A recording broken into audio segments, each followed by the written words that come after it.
Cet événement improbable que personne n'a vu venir et qui pourtant risque d'avoir des conséquences totalement dramatiques sur l'écosystème des crypto-monnaies, en particulier sur le Bitcoin, parce qu'on est peut-être en train de voir environ 137 000 Bitcoins être vendus d'un coup. D'où ça vient ? Qu'est-ce que c'est et pourquoi on parle de ça comme d'un Black Swan? Déjà, la première chose, c'est de comprendre ce qu'est un Black Swan.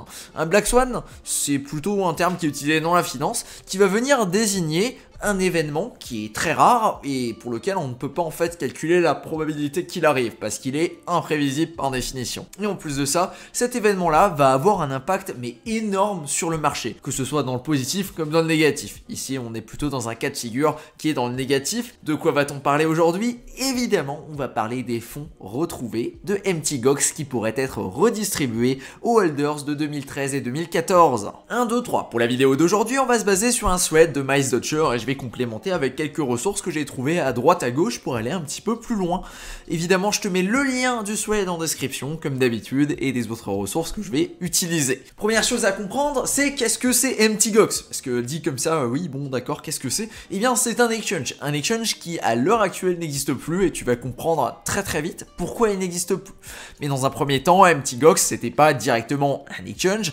À la base, ça a été créé en 2009 pour être une plateforme d'échange, oui, mais pas d'échange de crypto-monnaie, mais d'échange de cartes. Des cartes d'un jeu qui s'appelle Magic the Gathering Online.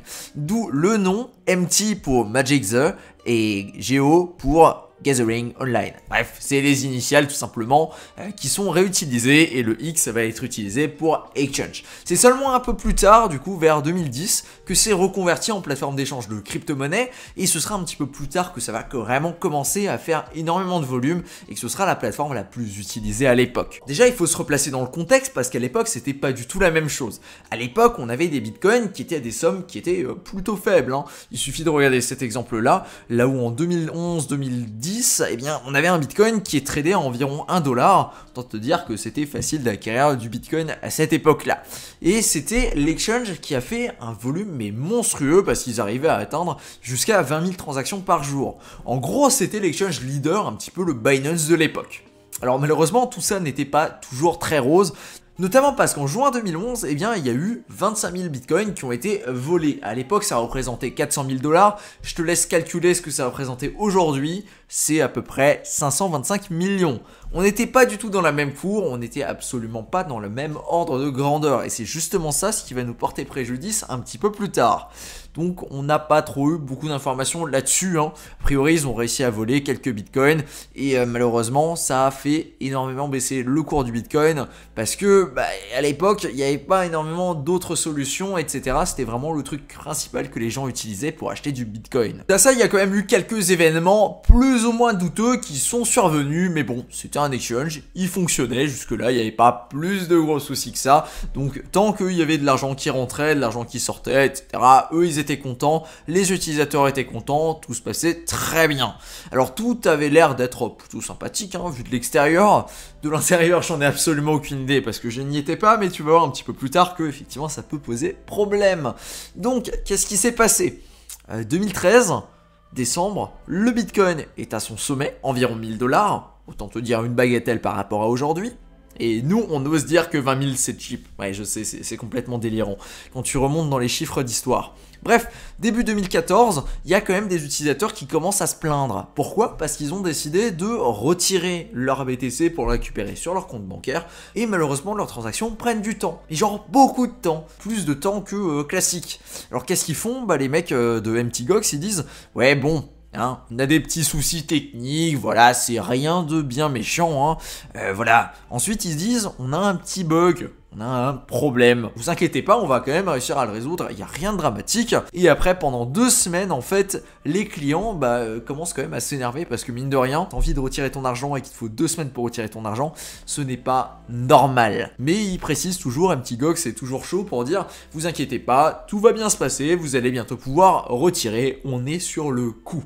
Alors si ça te rappelle une histoire très récente avec Voyager ou encore Celsius, c'est normal parce que c'est quasiment le même prétexte qui est utilisé à chaque fois. Et il s'agira juste d'une histoire de quelques jours plus tard pour se rendre compte que Mt. Gox en fait ont rempli le papier pour dire qu'ils étaient en banqueroute. Et en plus de ça, dans ce papier là, ils ont admis qu'ils ont perdu 750 000 bitcoins, dont 100 000 des leurs. Une bagatelle hein, évidemment à l'époque, mais aujourd'hui ça représente des sommes totalement colossal. Du coup, qu'est-ce qui se passe? Eh bien, il y a tout le monde, il y a tous les avocats, il y a tous les mecs qui commencent en fait à faire un petit peu la guerre pour essayer de récupérer les fonds des utilisateurs d'une façon ou d'une autre, parce que finalement, c'est pas des fonds négligeables, même pour l'époque, et l'idée, ça va être d'essayer de les récupérer. Ensuite, il se passe un truc, Mt. Gox arrive à récupérer, en tout cas, il trouve, aucune idée de comment il les trouve, mais il trouve 200 000 des 850 000 bitcoins manquants. Le 20 mars 2014, du coup, c'est un mois après cette affaire-là.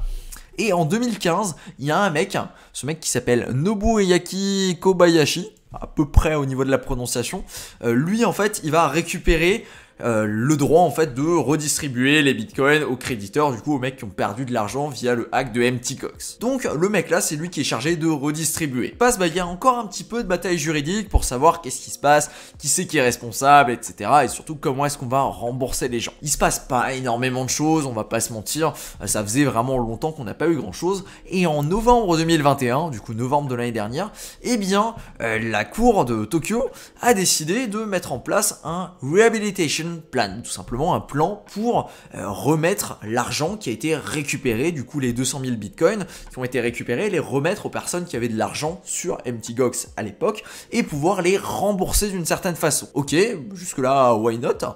Le truc, c'est que le 6 juillet dernier, il y a eu un événement un petit peu improbable, c'est qu'effectivement ils ont dit oui, on va le faire, effectivement, et c'est pour très bientôt. On va bientôt redistribuer ces bitcoins et on va permettre aux gens qui avaient de l'argent sur Mt. Gox à l'époque de récupérer une partie de ce qu'ils avaient dessus. Alors oui et non, parce que c'est une partie en bitcoin, c'est-à-dire que les mecs vont quand même récupérer des sommes largement plus importantes que ce qu'ils avaient à l'époque.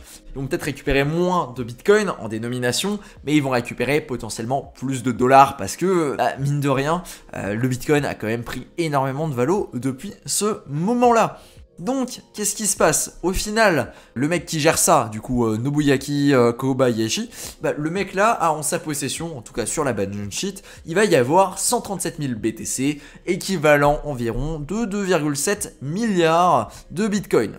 De dollars. 2,7 milliards de bitcoin, ce serait juste pas possible, voilà.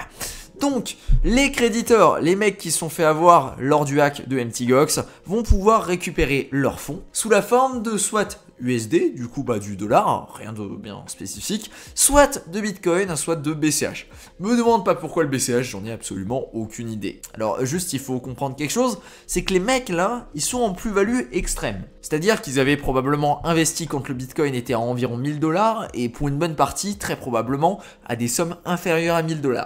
C'est-à-dire que les mecs sont un x20, ils n'ont pas vu leur argent depuis 8 ans, et là on leur redonne tout comme ça, claquement de doigts. Qu'est-ce qui se passe? Est-ce que les mecs décident de tout vendre et du coup on a 137 000 bitcoins qui arrivent comme ça de liquidité de nulle part et qui sont vendus sur le marché?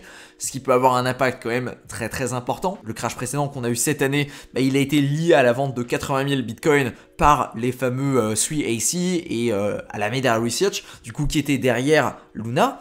Est-ce que ça va avoir un impact équivalent ou encore plus gros peut-être? Malheureusement c'est ça la grosse question, c'est de savoir ce que les mecs qui vont récupérer cet argent là vont faire avec. Il y a de la spéculation sur le fait que évidemment certains vont vendre, ils sont en plus-value massive, pourquoi prendre plus de risques?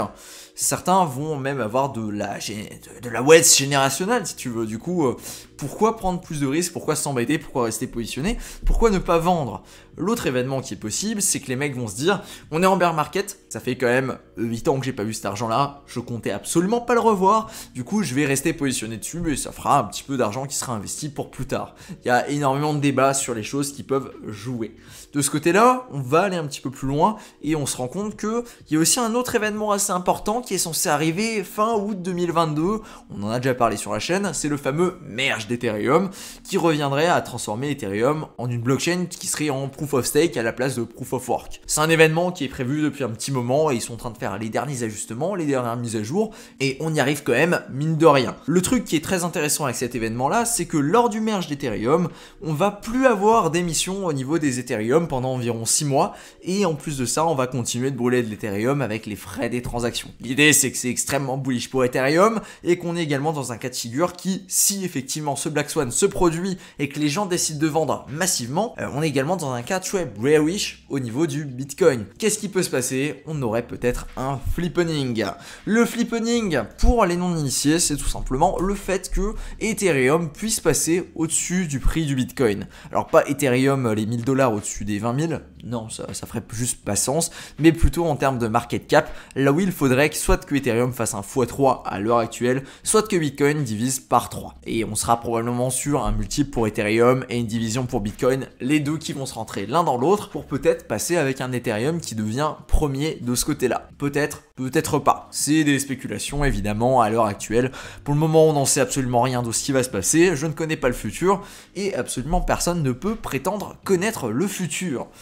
Donc on se retrouve avec cette situation là où on a peut-être 3 milliards qui vont être vendus sur le marché, peut-être pas, on ne sait pas, ça va dépendre effectivement de ce que les gens vont décider de faire. Le sujet me paraît quand même très important parce que je l'ai pas vu traiter plus que ça et ça me paraît quand même être un truc à ne pas passer à côté. On a quand même des news assez importantes par rapport à ça. Donc j'ai fait un petit peu le tour du sujet. Évidemment, il y a d'autres angles. Tu peux très clairement dire que les mecs sont là, ils sont là depuis très longtemps et je ne vois pas pourquoi ils vont commencer à vendre. C'est possible, c'est une autre façon de le voir, mais avec tout ce qui est un petit peu désastreux d'un point de vue macro et tout ça, c'est également possible que ça parte dans l'autre sens. Encore une fois, comme pour beaucoup de choses, on est sur de la spéculation et malheureusement, on n'a pas forcément de méthode pour savoir dans quel sens on va venir tirer. N'hésite pas à me dire en commentaire vraiment toi ce que tu penses, qu'est-ce que tu vois par rapport à ça. De mon côté, je suis mitigé. Je ne pense pas que les gens vont tout vendre, mais je ne pense pas que les mecs vont ne pas vendre non plus. Je pense qu'on aura une partie des gens qui vont vendre, c'est clair. Et ça, bah, ça pourrait faire du mal, notamment parce qu'on est vraiment dans une période qui est plutôt négative au niveau des crypto-monnaies. Donc ouais, assez intéressant comme phénomène, on verra bien dans quelle situation on s'est retrouvé et peut-être qu'on en rigolera parce que finalement c'était pas si grave que ça, ou peut-être qu'on sera là en train de se dire « Ah, c'était le bon temps », mais bon. On verra bien, on verra bien. Très curieux de voir comment ça va se dérouler. Clairement, je suis toujours bullish au niveau des crypto-monnaies. On a énormément d'utilisation derrière. C'est juste que là, en ce moment, on est en train de se cumuler de ces événements vraiment pas cool. Et là, malheureusement, bah, le prix tank en même temps. Voilà, merci à toi pour ton attention sur cette vidéo. Et sur ce, on se dit à demain pour une prochaine. Ciao!